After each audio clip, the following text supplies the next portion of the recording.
Welcome back. All our top stories can be found on our website. That's channelstv.com and on youtube.com/channelsweb. Visit m.channelstv.com to see us live on your mobile device. You can also download the Channels TV app for Android, iOS, and Windows phones from their respective stores. I'd also like to encourage you to use the Eyewitness feature in the Channels TV app. If you have pictures or videos you'd like to share with us, tap the app on your device, swipe to reveal the Eyewitness menu, and follow the instructions.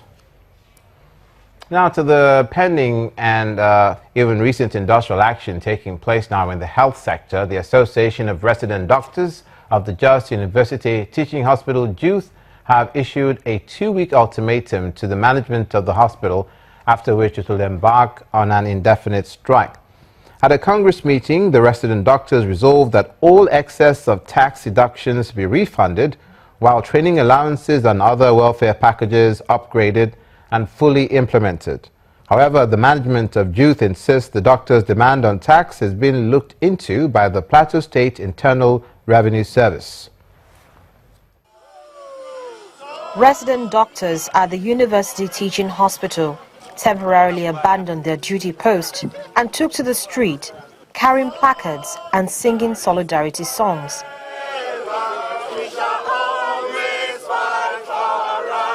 They have many demands on issues ranging from arbitrary and flawed taxation policies, non-compliance with signed agreements, as well as refusal of management to pay training allowances in the last 2 years.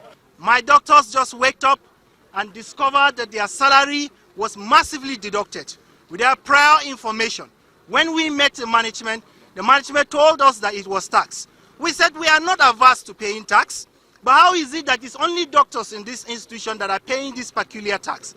We said, how is it that this tax is done arbitrarily, such that a lower person has paid more tax even than his senior, such that people are on the same level are getting different types of tax? We said no.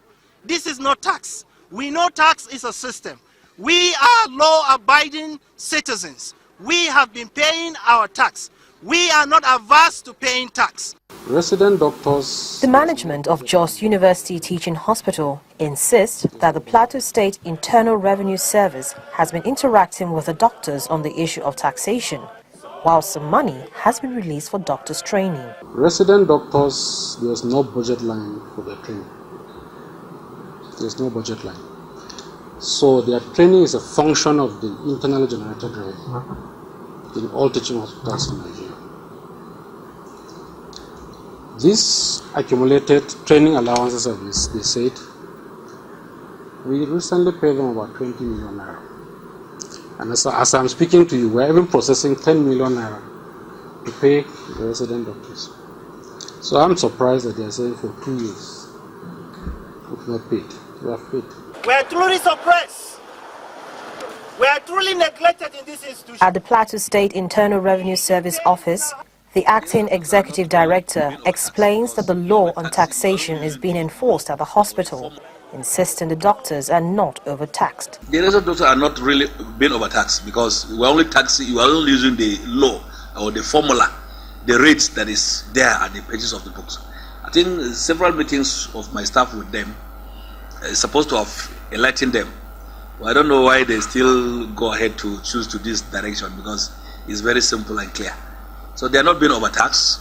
It's just the tax within the purview of the law.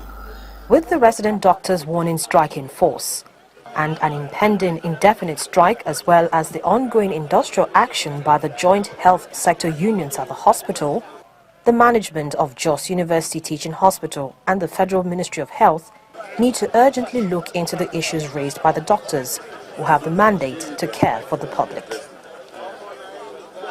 From the north central to the northwestern part of the country, and to an entirely different issue, following criticism that have been trailing the proposed religious preaching regulation bill, the Kaduna State government has organized a forum for stakeholders to make their inputs to the proposed bill before it is passed by the State House of Assembly.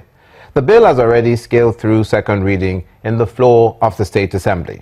Addressing stakeholders at the Roundtable Forum, the Director General of the Kaduna State Interfaith Center, Namadi Musa, says the proposed religious bill is not in any way intended to oppress religious groups or prevent them from freedom of worship or association, but instead to protect them against extremism and religious intolerance. Freedom of association and worship is a right guaranteed in the Nigerian Constitution. Religious groups are gathered here at this interactive forum to bear their minds on the religious preaching regulation law in Kaduna State. The Senior Special Assistant to the State Governor on Media and Publicity sets the tone for discussion on the importance of the bill, followed by other government officials. We've been talking about security, and security of this state form basis of our campaign. The need to ensure that there is security in Kaduna State, the need to ensure that we revive the past glory of Kaduna State, the need for us to also revive the integration of Kaduna State. As long as it has not been revoked or repealed, or nobody has gone to court to question those laws, they still stand. And it's on that we had built up on this present law.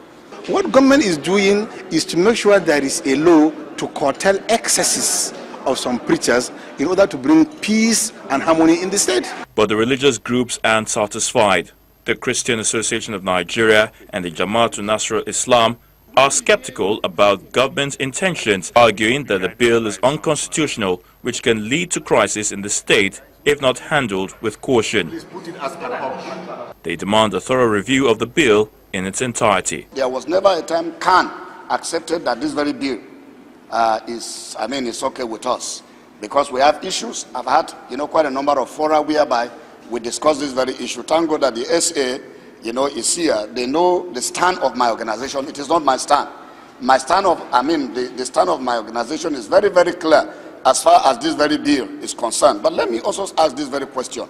Was there any time the 1984 laws were enforced? The government must collate people's ideas, must collate people's opinion.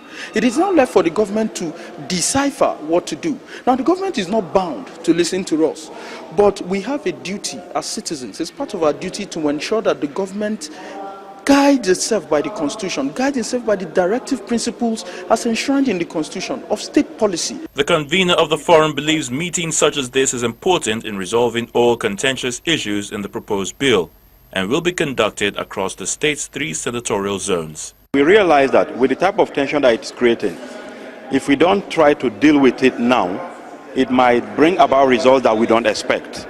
And that was why we felt the best thing we can do is get all the stakeholders together, sit them down, give them a copy of the bill. Some people who are talking have not even seen the bill.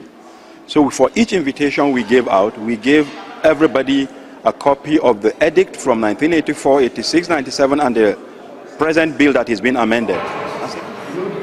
The debate on the religious preaching regulation bill is sure to continue.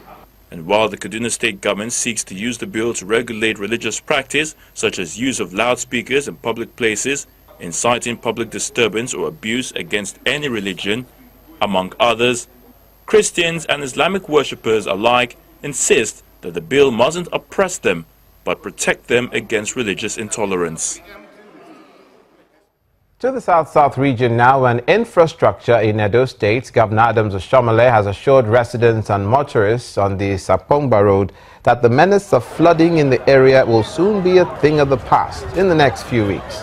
Governor Oshiomhole, who made the promise while inspecting the ongoing Second East Circular Road project and the Sapongba Stormwater project, added that the over 8 feet deep drainages being constructed on either side of the road are expected to channel floodwater from the area to the moat.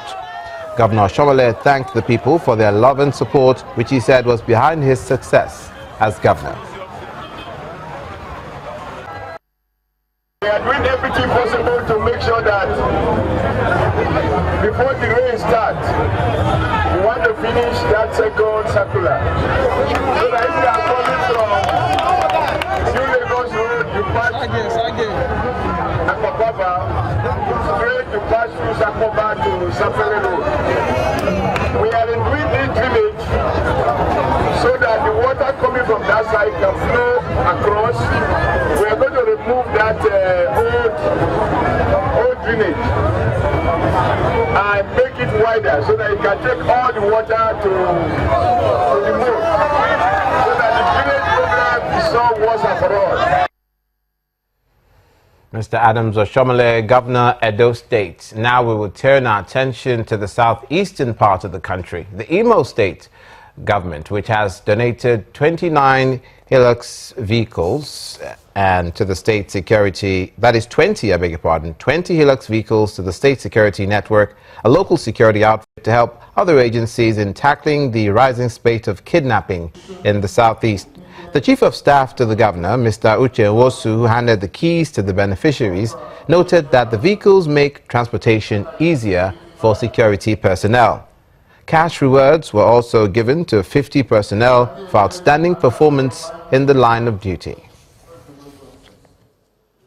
You need to encourage them. You know, one good thing is that when you encourage somebody, the person will do more. But when somebody has done very well, you don't even shake hands, you don't even say, keep on with the good work. The person feels that my work is not recognized. So what His Excellency Olori has just done is to recognize them and appreciate them, because by so doing, other ones who are not serious with their job will take their job seriously. So we appreciate the gesture made by Olori to these security personnel.